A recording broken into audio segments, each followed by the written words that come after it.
We all know that creativity is the essence of anything artistic, but how can we connect it with our consciousness? Find out more on this episode of the Radiate Wellness Podcast.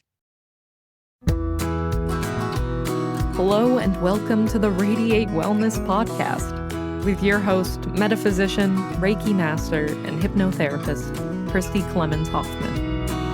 Each week, we will discover teachings, tips, and tools to radiate your best life ever with practitioners, authors, and luminaries to help you on your path.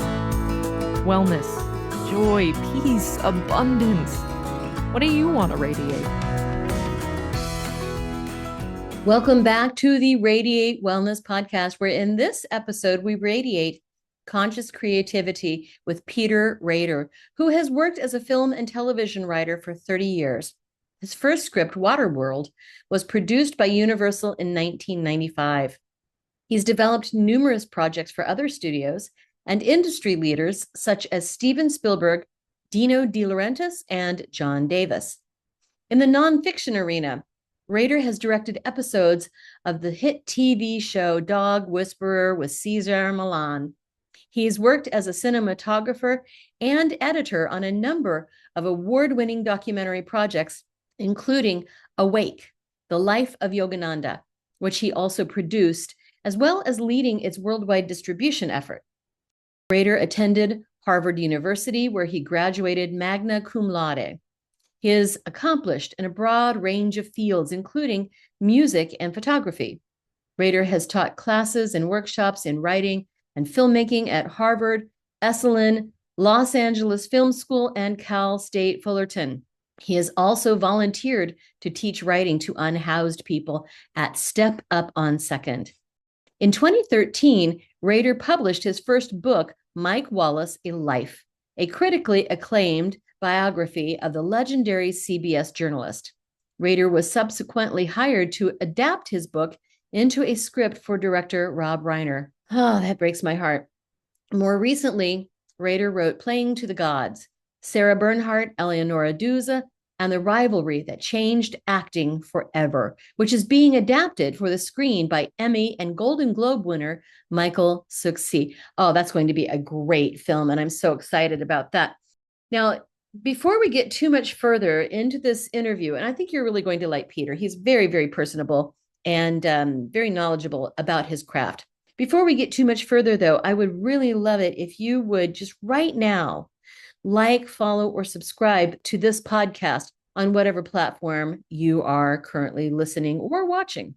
What that does is it helps boost us in the algorithm and helps more people find us. I don't know how it works, but I know that it does. So we can grow this show that way. You can also share this episode. If you like cinema, if you like documentaries, if you liked Waterworld, I would share this episode with your friends and colleagues, your connections, and just have everybody listen to it. That'd be wonderful. Also, if you would, please go to radiatewellnesscommunity.com/podcast and donate to this show, because all of the costs of the podcast come out of my pocket, and we don't make any money on the podcast. It is truly a labor of love. And if you love this show like I do, if you love hearing from people from all walks of life, of all types of wellness and healing and creativity all over the world, well, please consider making a donation to the Radiate Wellness Podcast. Again, go to radiatewellnesscommunity.com/podcast and click donate. All right. Enjoy this episode. Hello, welcome back to the Radiate Wellness Podcast. Today, we radiate conscious creativity with Peter Rader, who is the creator of the new film, My Father, the Healer, as well as many other films that you may have heard of, but we will get into that. Thank you so much for joining me today, Peter. It's really great to meet you. Thank you so much for having me. We love what you're doing. And I love what you're doing as well. Now, you've got quite an impressive resume. You were the writer for the film Waterworld, which was a big film. And that was, I think it was your first script, right? Yeah. That was just kind of an example of something that we are now doing, my wife and I, which is mentoring conscious creativity. Conscious creativity is when you are in alignment with source, the realm of ideas. You don't even have to be a believer to buy into this idea. Jung said this beautiful quote. He said, people don't have ideas. Ideas have people. Love that. Ideas find people and say, are you open to channeling me? I need to come in to the manifest. I'm out here in the realm of possibilities. I need to come in. Are you open and available? And you're like, sure. And that's kind of what happened to me. I didn't even know it at the time because I certainly wasn't on a spiritual path. I was 26. I was like, so, we're shooting for the stars. I was going to take over Hollywood. And this idea just landed about creating this world that was completely flooded, where everyone was floating.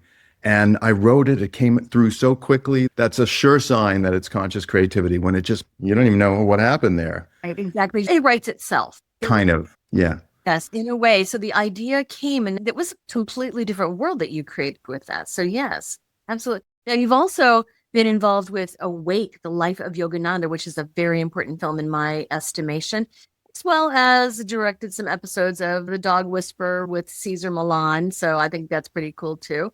So you've got this new film too, which is a bit different. Well, maybe it's more aligned with the Yogananda film, but this new film about my father, the healer. So I do want to talk about the conscious creativity because that is important. And I think our audience needs to know more about that.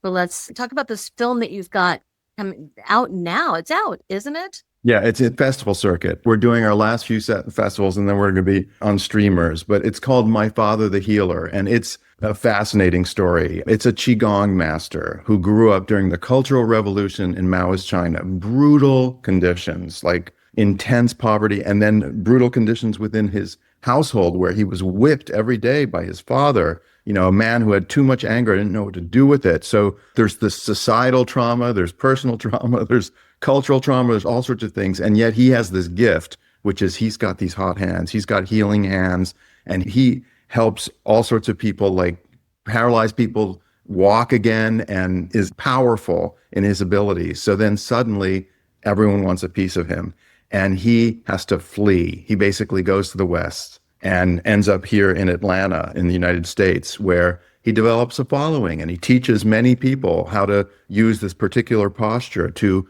literally reverse terminal disease, stage 4 cancer, gone, multiple cases like this. And yet here's where it gets really interesting. There's one person he forgot to heal.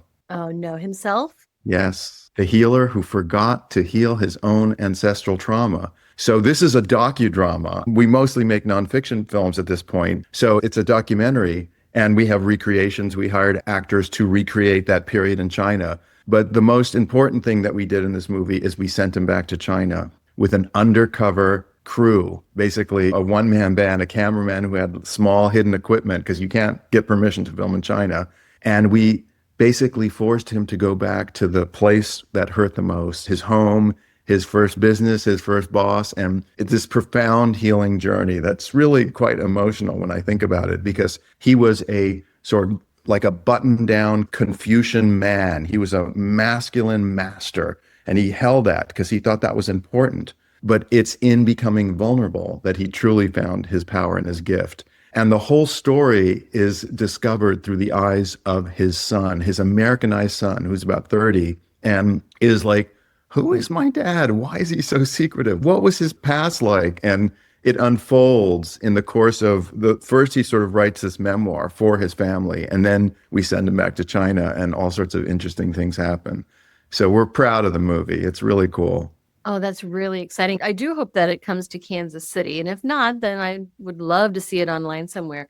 Now, how did you find out about this healer? He approached us. So my wife, Paola DeFlorio, is an extremely talented filmmaker. She's an Oscar and Emmy nominated filmmaker. She's had multiple movies at Sundance, and she and I are now business partners as well as life partners. So we co-run this production company, and we're on a short list of production companies that actually deal with this type of subject matter. So for instance, Awake, the movie about Yogananda that you mentioned, the organization came and found us. They had a short list of filmmakers. They were ready to make a movie about the guru. They were going to open up the archives, and they had a donor who was willing to fund the whole movie on the following condition, which was really smart. He said, let's get outsiders. Let's not get Yogananda devotees.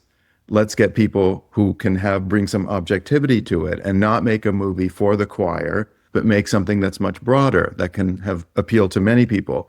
So that was us. We did yoga, we did hatha yoga. We were more Buddhist meditators or mindfulness meditators, but not bhakti yogis, but kind of like we went on a journey. When you make a movie about Yogananda, stuff happens. Stuff happens to your consciousness. Oh my goodness. Yeah, and that was, oh my goodness, that was like at least 10 years ago. That was some time ago. Yeah, 2014, 2015 is when it was in distribution. And we self-distributed it because that was the other thing. Distributors, traditional gatekeepers don't know what to do with this type of content. They're still completely intimidated and confused. They don't understand how huge the audience is. Like, we were baffled. You're kidding me. You don't think you can find an audience for this? So we said, we'll do it ourselves. We'll self-distribute. And we ended up using disruptive distribution strategies to reach, literally millions of people. This movie went all over the world. And then we kind of set up a playbook for movies like this. And a whole bunch of movies came chasing us and said, can you give us a secret sauce? And it's like, yep. Here's the first part of the secret sauce. Do you have a passionate core audience that you can use as your evangelist, as basically your marketing engine? And in the case of Yogananda, of course, there was the Yogananda devotees, but we consulted on a movie about Hare Krishna and Srila Prabhupada, and that thing was even more enormous. The passion and the commitment of that sort of uber, core fan base is really palpable. And it went on from there. There's a whole bunch of films. And then my father, the healer, the Qigong master, had written his memoir and was looking to turn it into a film, and he kind of found us online and said, hey, would you be interested in this? We're like, yeah, that's a really interesting story. So we took it on. Oh, that's amazing. Well, and this notion of guerrilla marketing that you guys were doing, we're talking about conscious creativity. That's very creative as well. Knowing where to find the people who need this message. Yes. And in this creativity workshop that we now co-facilitate, we've done it for about 8 years. We just got back from Esalen, where at the end of August, it's called From Source to Screen. So from source to screen. But screen is not just a movie screen. Screen is anything in this temporal time-space dimension.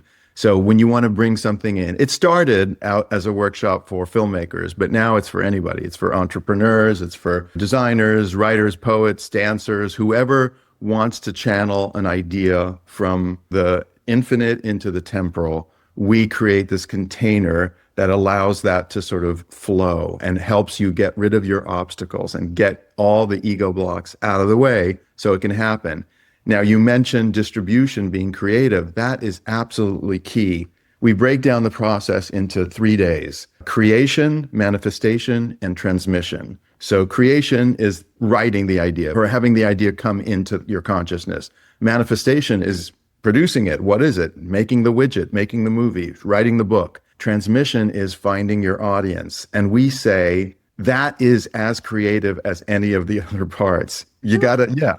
Truly, it is. Knowing how to market it, who you're talking to, where are the places that are going to be most receptive to it. Yeah. Mm-hmm.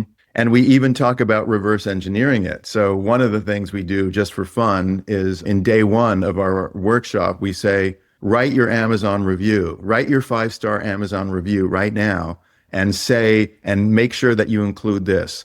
When I read Peter Rader's latest book, I felt X and it made me want to do Y. So what's the emotion and what's the call to action? And that starts the process of you tuning in to your receivers.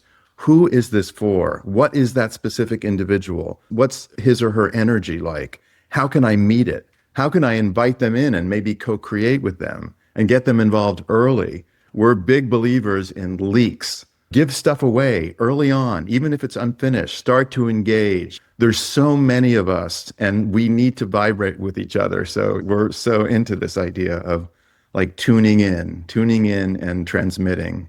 Yes. And how long have you been doing this creative workshop? 2017. It was born at the Illuminate Film Festival in Sedona.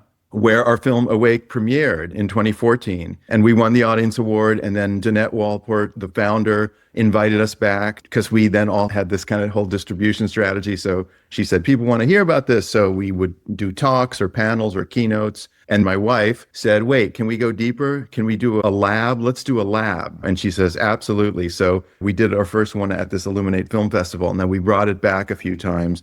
And then we were invited to Esalen. We did it in Santa Barbara. We did it in Ojai. Next year, we're actually been invited to take it onto a yacht sailing down the Adriatic in July on the Croatian coast where they filmed Game of Thrones. Source to screen.com. That's where you should find out about it if you're interested. That is fascinating. This workshop is open to anybody, yeah? Yes. Okay. Yes. Doesn't matter if you are a writer, a poet, an artist, a sculptor, a filmmaker. Anyone can benefit from this, right? And whether you have an idea or even a first draft, or whether you just have this inkling that something has been calling me, just this feeling like you need to create and produce and share something. I feel like we're all storytellers, and we have to be. In this modern age, we have to tell each other stories, because the other quote that we love, this is our thesis statement, is Pierre Teilhard de Chardin, the Jesuit priest, who says, we are not humans having a spiritual experience. We are spirits having a human experience. And guess what? There's no owner's manual. It's confusing. How do you do this? How do you live in this thing? Are you feeling what I'm feeling? We have to share our experiences, even if it's around a campfire or whatever. It's like, are you feeling what I'm feeling? Because then we're less alone in this kind of weird thing that we're doing here. Well, I've always loved that quote, and I've always aspired to that quote and ascribed to it. But I didn't realize it was Pierre de Chardin. Pierre de Chardin, I think is his name. Yeah. Didn't realize that was him. Fascinating. Now, speaking of being creative and creativity, you're very, very prolific. Not only the films, but also the books and the screenplays, et cetera, et cetera. I am fascinated by this book, Playing to the Gods, Sarah Bernhardt, Eleanor Duse, and the rivalry that changed acting forever. That sounds fascinating. I think it's going to be my next read. And a book that, of course, that you wrote. Oh my gosh, you've got Emmy and Golden Globe awards. I mean, so much. Have you always been so creative?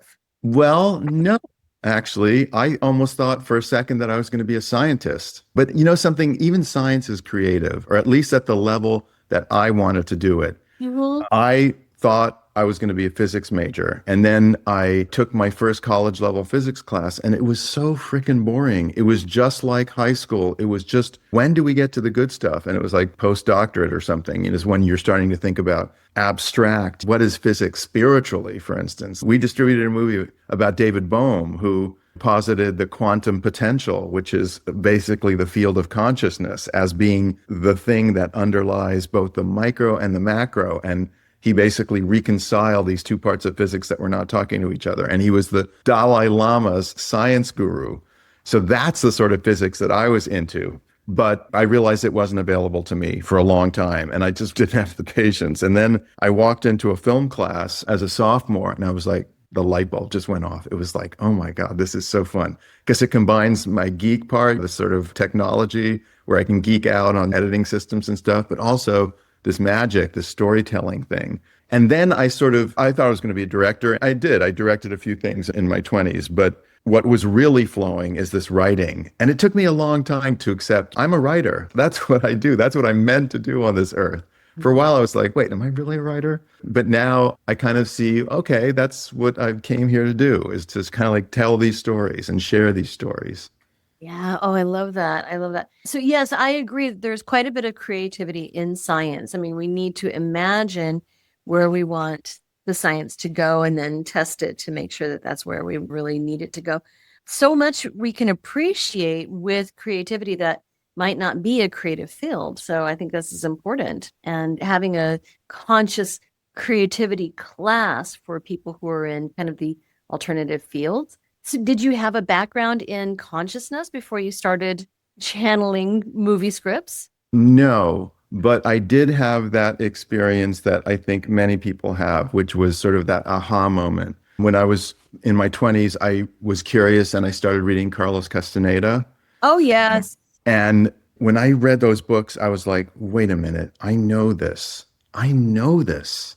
And it was that I'm getting chills just saying it. It's like when you get that, oh my God, I've been here before. I came in with knowledge. I forgot it because that's the human cycle. That's the falling from grace and then rediscovering and returning. So there's this beautiful thing that we do as humans where we individuate, where we separate from source, from the divine, so that we can then recognize it and recognize the grace and do that dance and reconnect.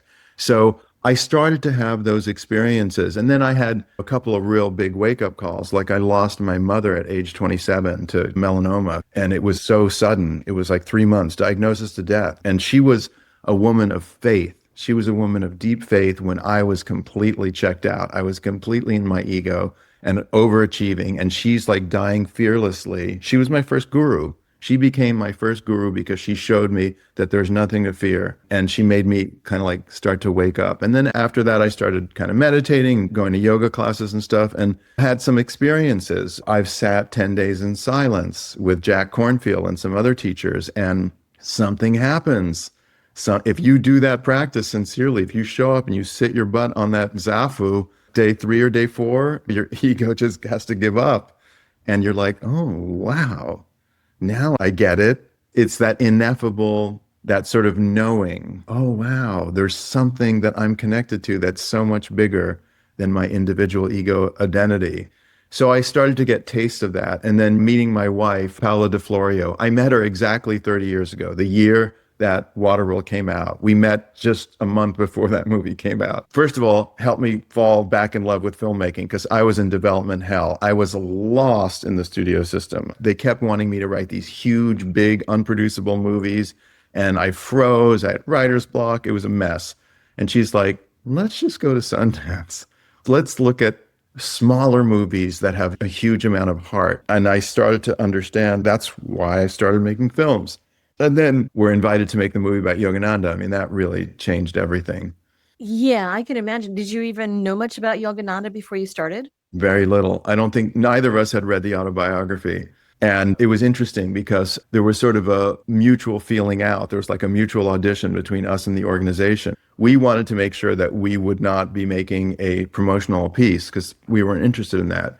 And they also wanted to make sure that we had the right sensibilities. And Paola, my wife, famously in the first meeting said to these senior monks, these guys who had been meditating for 40, 50 years, she said, you should know something about me. I have a problem with the word God. And they didn't even blink. They didn't even blink because it wasn't relevant. Yogananda welcomed atheists to his talks. He says, yoga is a science. It's not a matter of faith. You're the scientist. Your body is the laboratory. Try some practices and see what happens. So for them, it was almost like, yep, that's not a problem. You have a problem with the word God? Okay, you're actually probably perfect for this, which is that you'll make it more ecumenical. And that was Paola's mission in making the movie. She directed it. I produced it, was to create many points of entries for skeptics, for scientists, for history buffs, for all sorts of people. There's ways into that movie so that you get kind of pulled into that story and then you realize, oh, wow, there's something really cool here. Yeah, I'm always struck by the thought that when Steve Jobs died, that was the only book on his iPad was Autobiography of a Yogi. Mm-hmm. Pretty cool. That must have been transformative as an experience to make this film and just take a deep dive into Yogananda's work. I mean, he's an ascended master, for crying out loud. Yeah, we were so naive that we didn't even realize what was happening to our nervous systems. Like everything was being transformed. It was like we were handpicked. We were being marionetted from the astral by ascended masters. It wasn't just Yogananda. It was that whole lineage. It was like Lahiri and Yukteswar and Babaji were all like pulling strings and making stuff happen. That's what, for Paola, where that curriculum, that idea of source to screen downloaded, is she realized she had to integrate her spiritual and her creative practices into one thread. In Hollywood, typically, and less so today, but certainly 10, 15 years ago, people were closeted spiritually. Like you wouldn't talk about meditation and this and that or whatever, or Satguru or whatever. And now it's like more and more people are doing it for their mental health, for basic survival, for stress of even being in that crazy ego building, crazy machine that Hollywood is. You need techniques and tools and an alternative way But back then they were bifurcated. It was separate silos. Like here was your creativity here, and here was your spirituality. Meditated on weekends or whatever. But now we're realizing that more and more it's your dharma, it's your purpose. You've been called to do something. And it's like slow down, tune in, to sort of paraphrase Timothy Leary, but without the drugs, and figure out what you're meant to do here. Tune in. Why are you here? What's going on? And so these are things that you actually teach in this creativity course. Yes. Yeah. How did you figure out like what needed to go in and how to teach it? I would imagine this whole syllabus, the curriculum was channeled. Yes, it was. And it's all through Paula. I co-facilitate with her and I have my own contributions, but she really was the channel for this curriculum. And it's rooted in yoga. It's rooted in ancient teachings that we sort of modernize. And by the way, it's not all woo-woo. We're very practical. As you said, I've got lots of credits and books and screenplays, and she's got Academy Award nominated movies and several movies at Sundance. So we know the nuts and bolts of filmmaking and creativity in general. We consult on brands and marketing and all sorts of things. So can you do both? Yogananda has a great quote, "Be in the world, but not of it." So wear it loosely. Yeah, you need your ego. You drive a car, you need an ego. Wear it loosely. Wear that ego loosely. It's not who you are. It's a friend. It's going to help you get there. Yeah. And yet when you talk to most writers, composers, musicians, they define like being in the zone where these ideas, creations are just downloaded. Mm-hmm. How do you teach that, getting in the zone? So it's mostly about getting out of the way, getting the ego out of the way and allowing, and listening, deep listening. We talk about deep listening, and then there's ideas, ways of sort of letting the flow happen. Julia Cameron wrote an incredible book, The Artist's Way, that we just love. It was a formative book for Paula, and it's in our curriculum. And we're actually writing a source to screen book, which hopefully will be kind of like that because we love that book. But she talks about morning pages, like every day, just get out your journal, analog, not digital, not allowed, no pen to paper, because something energetic happens, and just write 3 pages without censorship. It doesn't matter what you write. It can be, I have no idea what to write. I'm going to keep writing the sentence because I have no idea what to write, but you just have to do 3 pages and then maybe something happens. We talk about allowing the water to flow. Like when you've been away for a few months and you have old galvanized pipes or whatever, the water in your bathtub that comes out at first is brown. Mm-hmm. Panicked, you call the plumber. No, you just let it flow. So we say, be willing to write the brown sentence. Be willing. Other people say this. There's an acting coach, very well-known acting coach named Leslie Kahn, who has as her motto, dare to suck. Just dare to fall on your face. And Trungpa in Shambhala, The Path of the Sacred Warrior, talks about be willing to fall off the horse as long as you're willing to get back into the saddle. Your job is getting back into the saddle. We will all fall. We're humans. We're going to fall. Mm-hmm. Can you get back in and trust that the journey continues? That's the key. Absolutely. Well, and we learn from the things that suck.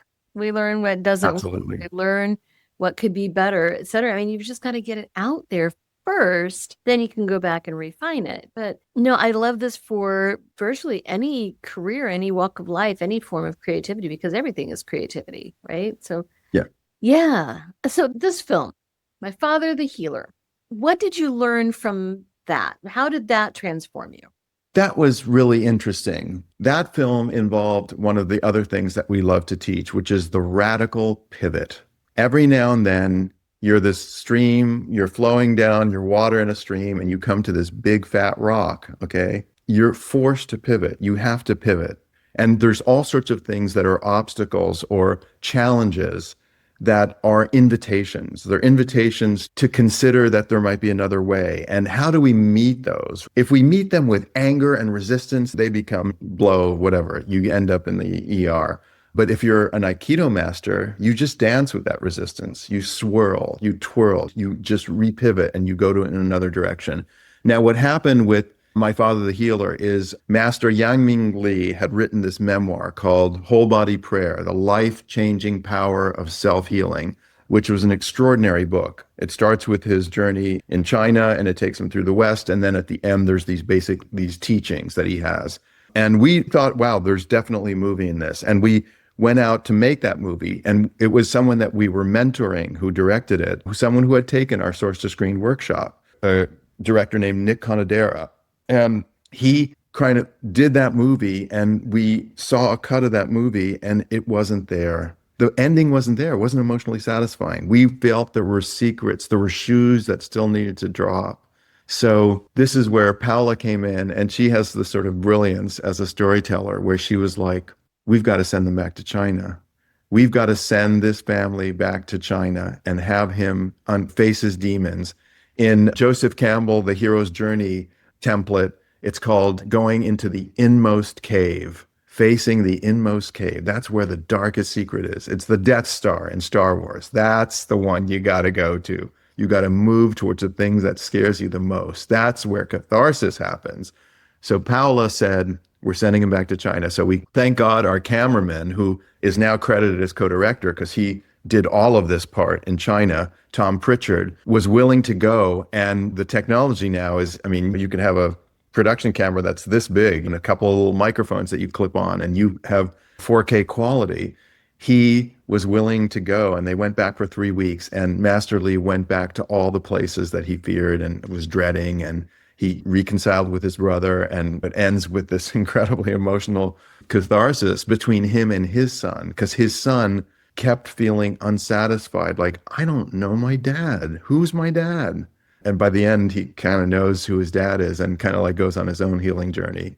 So what happened for us is we realized it ain't over until it's over. You got to keep fighting for the story until it's there. And that might mean a whole nother round of production or changing direction or being willing to go deeper. You can't just be facile. You have to be true to what's being asked of you. I'd say that was a big leap of faith to send this healer back to what terrified him. That was a huge leap of faith. And it speaks to kind of the trust that had developed between us. Like, well, we have enormous respect for him. He's such a powerful and courageous man, but he also really trusted Paula and the filmmaking process. He realized that he kind of had to do this. I mean, what's amazing about that film is it has healed that family, literally healed the family, the making of this film. So that's beautiful. And I can imagine, you mentioned earlier the dance. I mean, this is a dance. You're just kind of following the arc of the story and then exploring, well, this looks like a tangent. Let's explore that really without the subject, without this healer directing it. You just kind of flowed with it. That sounds amazing. Yeah, I mean, there's a certain school of documentary filmmaking, kind of the History Channel version, where you write the scripts in advance. Here's the script, and I'm going to go out and shoot the script. I'm going to get this soundbite, and I'm going to interview this expert, and I'm going to do this recreation, and that's the movie I'm going to make. Well, we kind of do it in reverse, where we write backwards, where the filmmaking process is about following your nose and following your intuition and kind of putting out your spidey sense and your antennas and saying, wait, where does this want to go? Oh, wait, we're supposed to go there. Okay, let's go there. Let's trust. Let's go there. And then where does that lead? And so things unfold. And this is conscious creativity. This is conscious creation, because it's the willingness to trust that source or something, the creative juju, has your back and is actually guiding you. And, just trusting, yes, you've got to show up. You've got to bring your camera and your notebook or whatever, but it's actually bigger than you. Something is trying to express, and you're a vehicle of that expression. I love that. So the conscious creativity is not just at the beginning steps. I'm going to create an outline for this movie. I'm going to create just kind of the through line for this movie. The conscious creation and creativity comes through the whole project then. It does. It does. Through the production, distribution, yeah, all of it. All of it. And just being in that dance with spirit, or what do you call it? What do you feel like that creative force is? I call it source, but it's also embodied in any one of my gurus, of which Yogananda is. They're kind of like all one and the same at that point. At that level, it's like there's this beautiful, like, just like a panoply of powerful ascended masters who are like just up there doing the magic. Well, and Yogananda, of course, is connected to Christ consciousness and connected to so many, and, like you mentioned Babaji and Sanat and all of these different ascended masters. So it's not just one person, it's a whole team. And that's an aspect that I really love, is working with an entire team in terms of creativity. It's just absolutely fascinating. So wonderful job with this new film. I think it's going to make a big impact. And it's not like the Yogananda movie, everybody, well, not everybody, but a lot of people know who Yogananda was and is as an ascended master. But it's like, this is a relative unknown as healer. Yeah. Yeah. So what has the response been so far to this movie? Well, we have won 5 festival awards. So something's happening that's really great. We've gotten into 15 festivals. We're about to play October 22nd. We're the opening night film fest at the Awareness Film Festival in Santa Monica, California. And November 10th, we're playing in San Francisco as part of the New Concept International San Francisco Film Festival. So we're rolling it out and people are really responding. And then we'll be on streamers. And for anyone who wants information about that, our website is wholebodymeditation.com.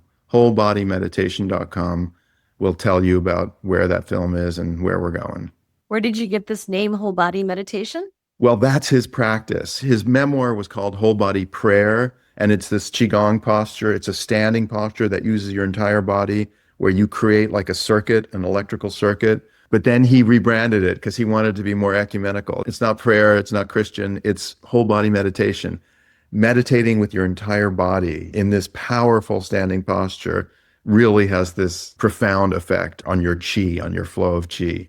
I love that. Yeah, I've done Tai Chi myself, not Qigong, but I mean, I've done a little bit of Qigong, but it is fascinating just using the energy that we have available to us and running it through the body. It is so helpful. Now, yeah, I'm looking at this website, wholebodymeditation.com, and yeah, you've got the trailer up here. And then I'm sure there will be news as far as when it's going to be out on Amazon or Netflix or any of the other streaming services.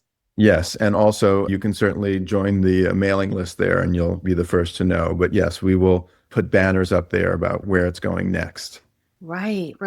So right now it's not available for anyone to watch, or needs to wait until it comes out? Yeah, not yet. We're just wrapping up our festivals. By the way, in November, we are having our Asia premiere of this film in the most Western country, second most Western country in Asia. Guess what it is? I have no idea. Israel. What? Israel is in Asia, right? So we're in the Tel Aviv Spirit Film Festival. We're playing in Tel Aviv in November 12th. That's a country that needs healing. Oh, heck So, yes. That's yeah. so exciting. hmm Really? Awake was there. Awake, our Yogananda film, played there, and a couple other films that we distributed played there. It's a fantastic film festival in Tel Aviv. It's such a complicated part of the world, but there's this little beacon of light of people who are trying to live these principles. That is beautiful. Now, is this going to be also shown in Yang Mili's country in China? Probably not, because it's so controversial. Like these practices now, there's part of the history is in the film. It's fascinating. Early on, the Chinese government kind of like championed Qigong. They were like, this is the stuff that we have, we're the best in the world at, and we have exclusively. So like, look at this cool stuff that we're doing.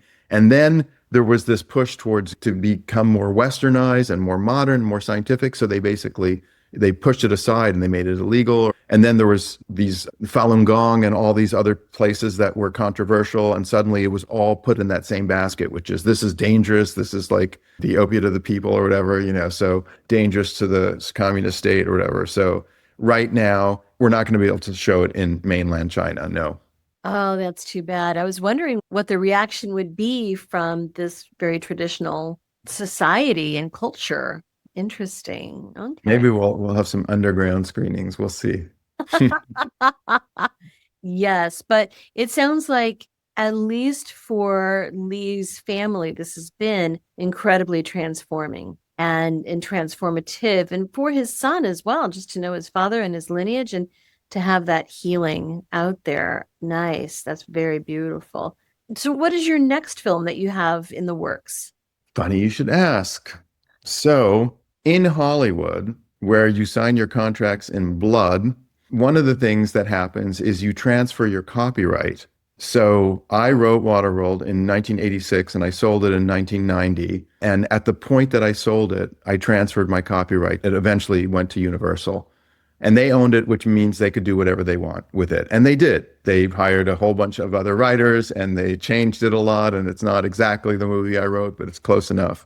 However, there is a provision in the US Copyright Act that allows people who transfer their copyright to reclaim their copyright after 35 years. So we now have reacquired the IP for Waterworld and we are rebooting it in a new book. And it is now, from a female's point of view, and by the way, this is Paola's idea. Thank God for Paola. She's brilliant. But the little girl at the end of Waterworld is now in her 30s, and she is fed up with what we're doing. We're still ruining things, like that little island that they found at the end of Waterworld that was pristine and beautiful. Well, it's ruined. It's everyone is there, and greed and all that stuff. And she is like Artemis. She's a fierce echo warrior, and she is going to find a new way, and she does. So that's a little tease of what's next. We're writing a book. We're starting with a book. Look, how exciting. Do you think that book might be a movie? We're hoping. We're going to have to get Universal's cooperation. There's certain legal, we have US rights and they have worldwide rights. So we're going to have to get Universal's cooperation, but there's no reason it can't happen. Oh, that's so exciting. So exciting. Now, we can learn more about the movie, My Father the Healer, at wholebodymeditation.com. But our whole theme today, Peter, is this conscious creativity. Where can people sign up for that? Source2screen.com. Source2screen.com will, right now, the next one that we're offering is that Dalmatian cruise in July of 2026. And also, we're going to be back at Esalen. We don't have our dates yet, but probably later in the summer. And that will have updates there. There's a newsletter there too.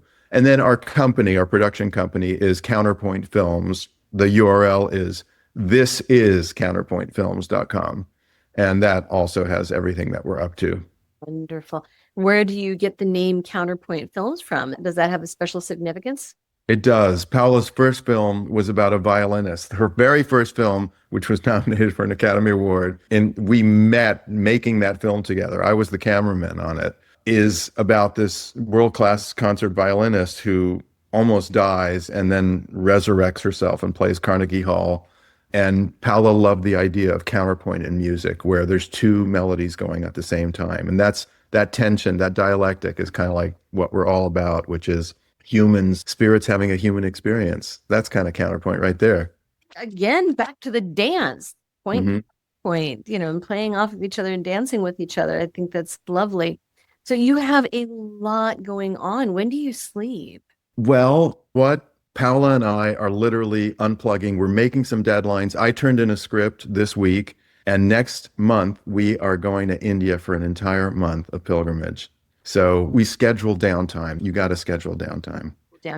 So this trip to India, it's not for making a film. It's not for resourcing or researching or anything like that. There's one or two business meetings, but it's mostly just to steep in Mother India and just oh my gosh, we fell in love with India. Making Awake and have been back around. This would be our 6th time. Oh my goodness. It sounds like a beautiful and magical place. And I'm sure, when you and Paola are out and about, you can't not think about what you're creating. Because that is that creative drive, isn't it? That creative drive just sometimes, it's not that it doesn't leave you alone. It's that creative drive is always there. Yeah. And when you're not actually at your laptop pounding out chapters and words, you're incubating. Stuff is happening in the background. Like taking space is a great thing. Just allow and things will build up. And then boom, when you get back into the saddle, it'll all come flowing through. Yeah. And I teach people how to channel and how to speak with their guides and receive their guidance. And it's like I always refer to, it's like a Rolodex in your brain. You gather all of this information that your creative team, your conscious creative team can access. And so filling this with experiences and people and events and locations and everything just gives us more to create from, I feel. Yeah. Now, before I let you go, is there anything that we haven't talked about that you think is important to understand or to know? We've covered so much. This has been such a joy and such a great flow. Talk about a dance. This is awesome. And I think the takeaway is, do you know your purpose? Can you slow down, tune, and listen for what's calling out to you? That would be what I would want your audience to think about. I love that. I mean, that is the secret sauce in creativity, I think. Yeah. Slow down and just let it happen. Thank you so much, Peter, for joining me today. The film, again, is My Father the Healer, and you can learn more about it and sign up for the mailing list at wholebodymeditation.com. Fantastic. Thanks for joining me today, Peter. It has been a pleasure. Bye-bye. Thank you for having me. Don't know what to watch next? Decisions. Well, we've got some suggestions. You can click this little video here and watch that. It's something that we think you're going to like. If you like the last one, you're going to like that one too. You can also click on the subscribe button. And if you do that, then you'll get notifications whenever we have a new video up. Win-win, right?